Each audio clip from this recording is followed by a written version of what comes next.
Estado do Rio de Janeiro, que seria a base territorial a que todas essas pessoas poderiam virar sindicalizados.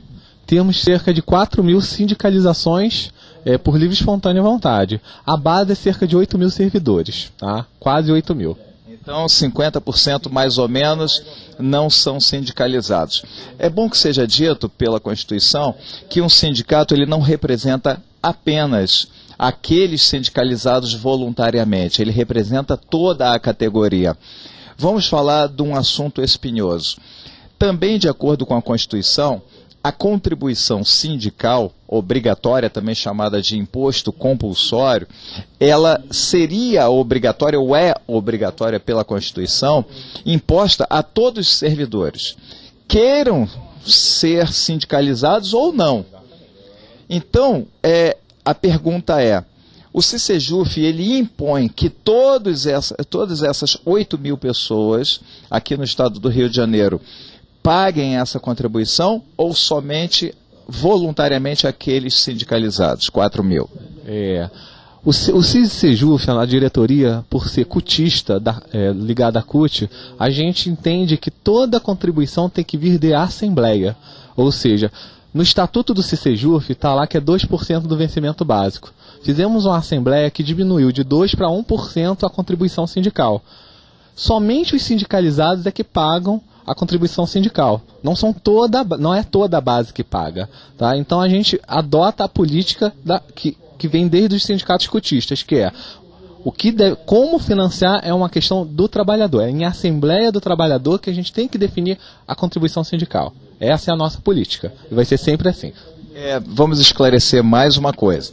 Existem vários tipos, várias espécies de contribuição que um sindicato pode cobrar. Existe lá a contribuição sindical, que é chamada de imposto sindical, desse da Constituição, obrigatória, compulsória, que toda a categoria paga e não somente os sindicalizados.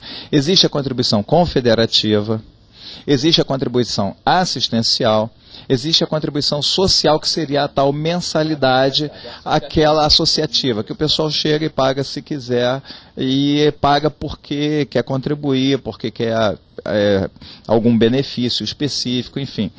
Essa contribuição que que os sindicalizados estão pagando, qual dessas contribuições que você está se reportando? É a contribuição associativa, tá? A contribuição sindical, que era um imposto sindical.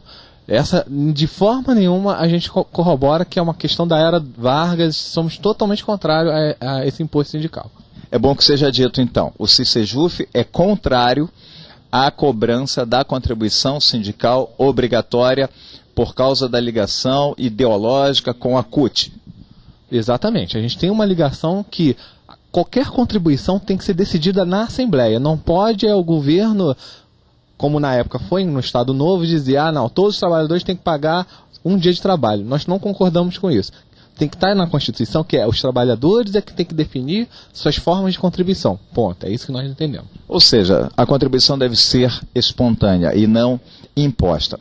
Agora, vamos colocar o seguinte, você entrou para o TRE com a implantação da urna eletrônica. Foi naquela época que chegou a criação da urna eletrônica no Brasil? Exatamente. Em 94 teve até eleições fraudulentas, tanto no estado do Rio quanto no estado de Alagoas. E houve uma pressão muito grande da sociedade junto à Justiça Eleitoral para que se evitasse esse tipo de fraude. Então, uma solução seria a implantação do sistema eletrônico de votação, sendo que no estado do Rio e no estado de Alagoas foi 100% de urna eletrônica. E o concurso público da área de informática muito provavelmente surgiu por causa disso, por causa da pressão. E aí se abriu o concurso para operador de computador, digitador, perfurador, programador, analista, em virtude dessa pressão da opinião pública. Você acha que o advento da urna eletrônica mudou completamente a história, ou seja, a história se divide, da justiça eleitoral no Brasil se divide em duas, antes e depois da urna eletrônica, e qual seria o próximo passo? Seria o voto digital? É uma pergunta.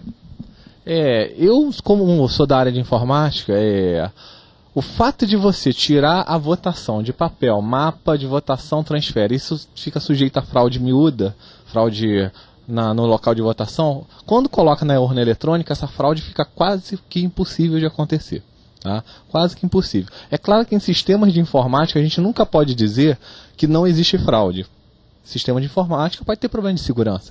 Então, se tem uma urna eletrônica para se garantir todo o processo eleitoral da lisura, sem dúvida nenhuma teria que ter o voto impresso. Isso você garante sem nenhuma sombra de dúvida. Tá? Então, acho que um dos passos seria a impressão do voto, para você garantir a lisura do Estado Democrático de Direito.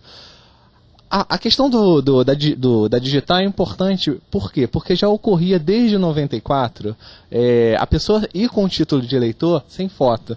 Então você poderia entregar o título de eleitor para qualquer um, vai lá, assina, faz uma falsificação e vota. Né? Felizmente o TSE já reconheceu que isso dá margem a muita fraude e vai implantar a digital, tá? Como forma de votar. Mas estudo ainda, a ideia, ou a coisa já está bem adiantada? Já está bem adiantada, se não me engano, 3 estados, Santa Catarina já tem planos pilotos para se implantar isso. Tá? Não lembro dos estados todos, mas tenho quase certeza que Santa Catarina já tem isso. Então o título de eleitor vai acabar? Não, o título de eleitor vai continuar, só que você seria identificado pela digital. Continuaria com o título, isso vai continuar. Tem que ter, até para você provar que você é eleitor. Você apresentaria o título ao mesário. Além disso, ao invés de apertar lá na urna eletrônica, você colocaria a digital. A digital para você identificar como eleitor. É claro que essa identificação, existe confiabilidade que não vai identificar o voto do eleitor com a digital. Então esse é o trabalho da informática, evitar isso. Tá? Só para ele ter o acesso. Exatamente. Agora, você acha que o voto obrigatório ainda é a melhor saída, ou o Brasil ainda não está preparado para o voto facultativo? A obrigatoriedade do voto é questionável, porque vários países não têm um voto obrigatório. O próprio sindicato, o voto não é obrigatório. Então, nós entendemos que a espontaneidade do eleitor, ele precisa se interessar pelo processo eleitoral, seja ele em qualquer circunstância da vida. Seja numa associação de moradores, seja num conselho tutelar, que está muito em voga hoje, o conselho tutelar tem eleição, seja a eleições gerais, seja o sindicato. Então, eu entendo que o voto não deveria ser obrigatório. Deveria, sim, se estimular a participação popular nos processos decisórios, que isso ainda é muito incipiente no Brasil. Existem poucos plebiscitos, poucos referendos.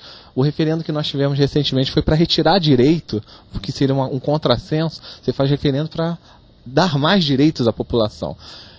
O Brasil precisa avançar nessa democracia direta, que ainda está incipiente no país. E por que estaria incipiente? Você acredita por falta de informação? Ou seja, você acha que o governo deveria investir mais em informação para conscientizar melhor o eleitor, para ele não precisar ser obrigado a dar o voto, e sim ser facultado a ele dar o voto? Exatamente, para que seja uma questão de consciência. O cidadão tem que se sentir importante no processo. Então tem que haver campanhas públicas nesse sentido. Os próprios movimentos sociais têm que privilegiar isso. Isso é importante. Desenvolver a consciência política do cidadão.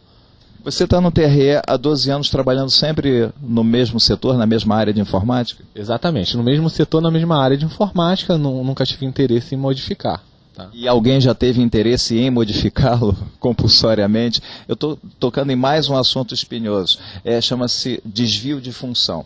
Todos somos técnicos ou analistas administrativos, judiciários, podendo trabalhar em qualquer área. Entretanto, quando a gente ingressa, a gente apresenta o nosso currículo.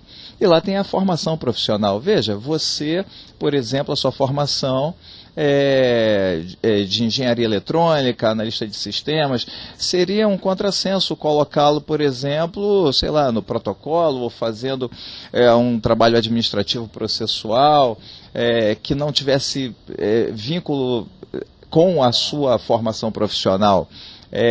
Você acha que esse desvio de função é uma forma de retaliação, assédio moral, ou falta de observância, de gestão de RH? É uma questão de recursos humanos. Também tem outra questão que a gente às vezes vem um analista judiciário e você tem uma formação dele